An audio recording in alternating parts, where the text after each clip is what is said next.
Hello दोस्तों, नमस्कार। आज आप लोगों के लिए एक हिंदी कहानी लेकर मैं आया हूँ। हिंदी स्टोरी पर आप लोगों को ये कहानी कैसे लगेगी आप लोग ज़रूर बताइएगा, जिसका नाम है इंतज़ार की वो रात।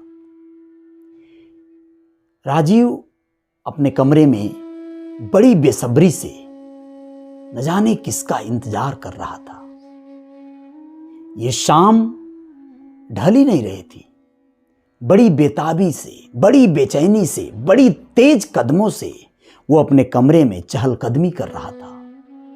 वो उठता, कभी घड़ी की ओर देखता तो कभी किसी किताब को उठाकर पढ़ने की कोशिश करता, लेकिन न जाने क्यों ऐसा लग रहा था कि वो अपने आप को तसल्ली दे रहा है।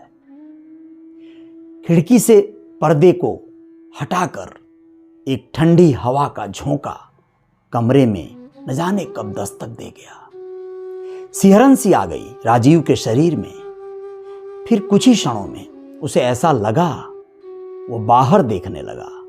शाम ढलने को थी, रात होने को थी। वो सोचा क्यों न थोड़ी सी चाय पी ली जाए, शायद समय भी कट जाएगा और मूड भी थोड़ा ठीक हो जाएगा।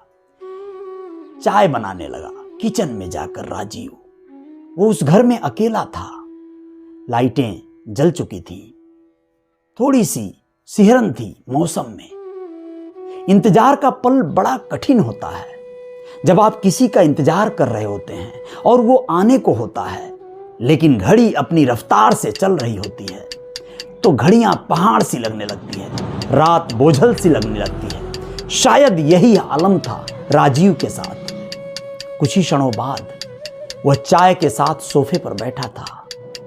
घड़ी की ओर निगाह लगी थी। रह रहकर वह उठकर खिड़की से बाहर की ओर देख रहा था। उसे उम्मीद थी कि बस अब वो आने को है। आखिर कौन था वो जिसका इस बेताबी से वो इंतजार कर रहा था, इस बेसब्री से जिसकी आंखें उसकी एकटक जिसे ढूंढ रही थी। आप लोगों को बताना है कि यहां पर राजीव के चाय की प्याली खत्म क्या हुई, जोर से खिड़की से कुत्तों के भौंकने की आवाज आई। ऐसा लगा जैसे कोई आहट हुई है। आहट वो जो उसे इंतजार करा रही थी। कुछ ही समय बाद पर्दे को हटाकर फिर से एक तेज हवा का झोंका कमरे में प्रवेश किया। पर्दे से सटे एक झूमर से आवाज आने लगी। ऐसा लग रहा था जैसे कोई पायल बजी हो। पायल, जी हां, ये पायल की छनछनी तो है। यह दूर से आ रही थी। राजीव की धड़कनें तेज हो रही थी। राजीव जैसे इस ठंड से भरे मौसम में कुछ पसीना महसूस कर रहा था अपने हलक पे, और वो उठा, दरवाजे की ओर बढ़ा। कुछ ही समय में उसके सामने शालिनी खड़ी थी। शालिनी जो उसके घर से महज 5 घर बाद रहती थी, उसकी हमजोली थी, उसकी दोस्त थी। न जाने कब, कितने वर्ष पहले से ये दोस्ती उनकी चली आ रही थी। शालिनी और राजीव के किस्से आम तौर पर इस मोहल्ले में ही नहीं बल्कि इस शहर में चर्चा का सबब थे, क्योंकि शालिनी और राजीव एक ही साथ कॉलेज जाते थे। दोनों में बड़ा प्रेम था, बड़ा गहरा प्रेम। शालिनी आज जिस तरह के खूबसूरत जरीदार कपड़े पहन के आई थी, उसमें वह बहुत ही सुंदर लग रही थी। राजीव उसे एकटक देखे जा रहा था। फिर हड़बड़ी में उसने याद किया कि उसने तो दरवाजा बंद करना ही भूल गया।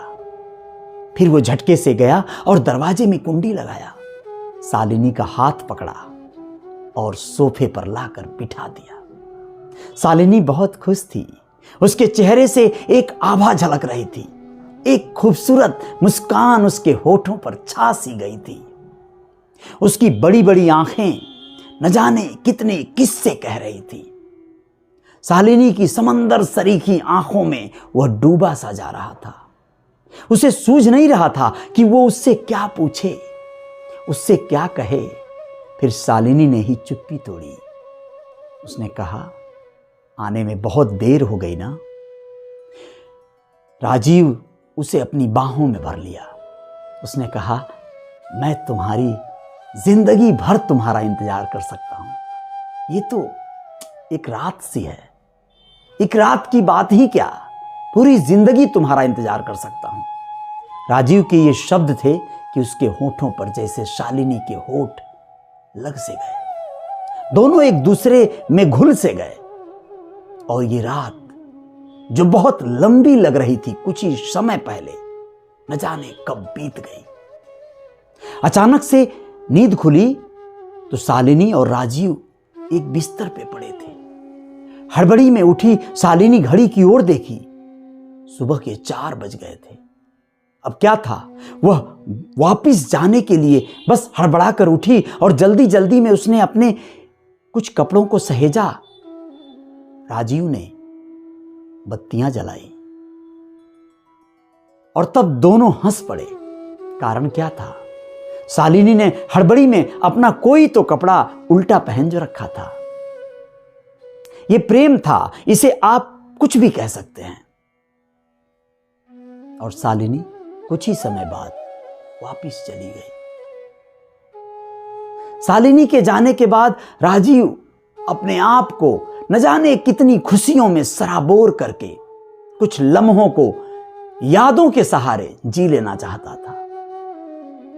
वह उठा, मुंह धोया, फिर से उसे चाय की तलब लगी। वह चाय बनाने चला गया और फिर सूर्य अपनी चमक बिखेरते हुए खिड़की से एक रोशनी उसके कमरे में प्रवेश कर गई। उजाला चारों ओर फैल गया था। राजीव बहुत खुश था। वो अपने छत पर गया क्योंकि यह उसका रोज की दिनचर्या थी।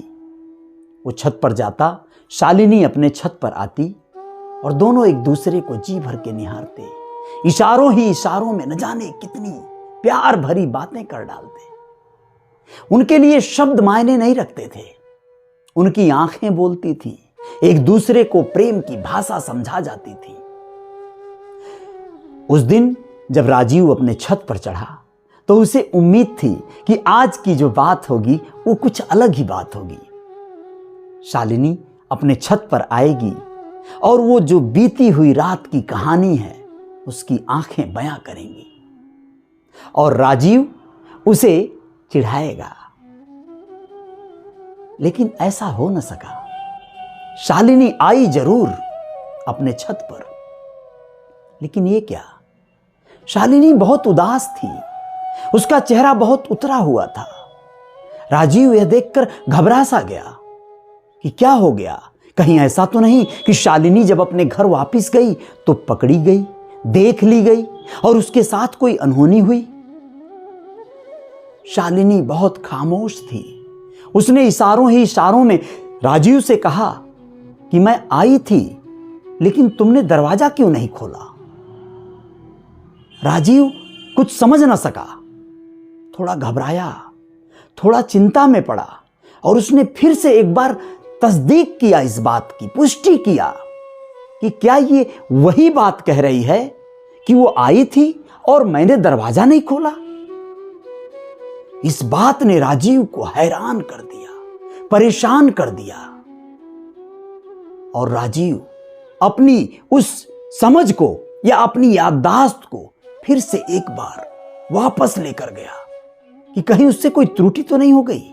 ये जो रात बीती है, जो शालिनी के साथ रात गुजारी है उसने, उस रात शालिनी की वो पायल की छन छन उसके कानों में अभी भी गूंज रही थी।